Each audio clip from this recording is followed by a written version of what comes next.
Ano ba ang mas okay, dialysis o kidney transplant? Alam nyo, marami nagtatanong sa akin kung ano ba ang mas okay, kung dialysis ba o kidney transplant. Kesyo marami nagsasabi na mas okay pa raw ang dialysis kasi ang kidney transplant mare-reject din daw, sobrang gastos daw in terms sa gamot, marami pa rin iniinom na gamot.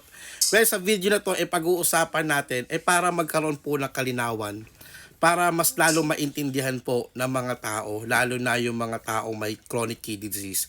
By the way, ako nga pala si John, 14 years kidney transplant. Alam nyo, kailangan ko na sagutin to. Anyway, marami na akong nasagot ng mga ganito, yung pinagkumpara ko between dialysis and kidney transplant. Pero syempre, palagi kong sinasabi, pwede ko pong ulitin sa inyo yan, lalo na sa mga bago po and wala pa pong idea. Anyway, sa dialysis po kasi, libre na po. Before kasi may bayad.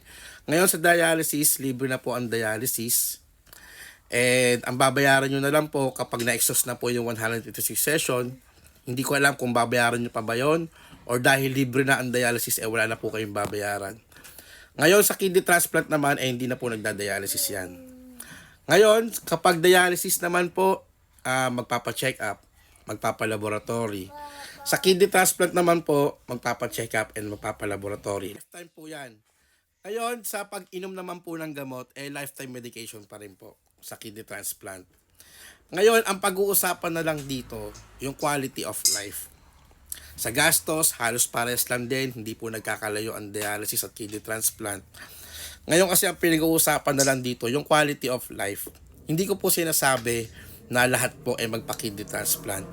Iba-iba po ang sitwasyon, iba-iba po ang pinagdadaanan ng bawat pasyente.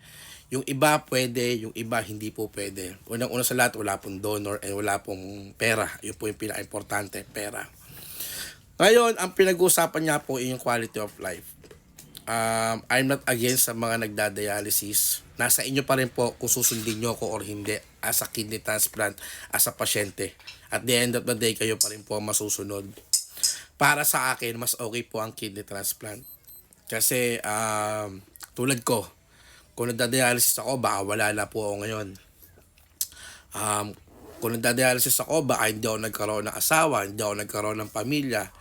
At kung nagda-dialysis ako, baka wala na po ako ngayon. Kasi ang hirap po ng pinagdaanan ko as a dialysis patient. Hindi po madali. Kahit 6 months lang po ang pinagdaanan ko, sobrang hirap po. Ngayon, kapag kasi dialysis, feeling ko, buong buhay ko, nasa ospital na po ako.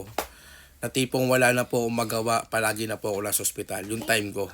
Ngayon kasi medyo madali na sa mga nagda-dialysis kasi may mga kaibigan na kayo, may mga group na mga CKD, may mga group na dialysis patient, which is advantage yun, which is malaking tulong yun sa mga may chronic kidney disease. Para sa akin, ayun lang po yung difference niya. Wala na pong pinagkaiba. Ang bottom line naman dito, pare-pares po tayo nakalalas ng chronic kidney disease and pare-pares po tayo nag-dialysis. Yun lang po, sana nakatulong tong video na to. Yun lang po yung difference para sa akin. And syempre, kapag kasi kidney transplant ka, wala naman din kasiguraduhan kung hanggang kailan po ang buhay na kidney transplant. And also yung mga dialysis patient, wala din naman po kasiguraduhan kung hanggang kailan po ang buhay nila. Or kahit sino naman, kung kahit wala ka man sakit, hindi natin alam. Tanging si Lord lang po talaga nakakalam. Ayun po palagi kong sinasabi. Ayun lang po, ingat po palagi kung ano man ang ginagawa natin, kung nasan man tayo, mas importante pa rin ang kalusugan natin. God bless po sa ating lahat.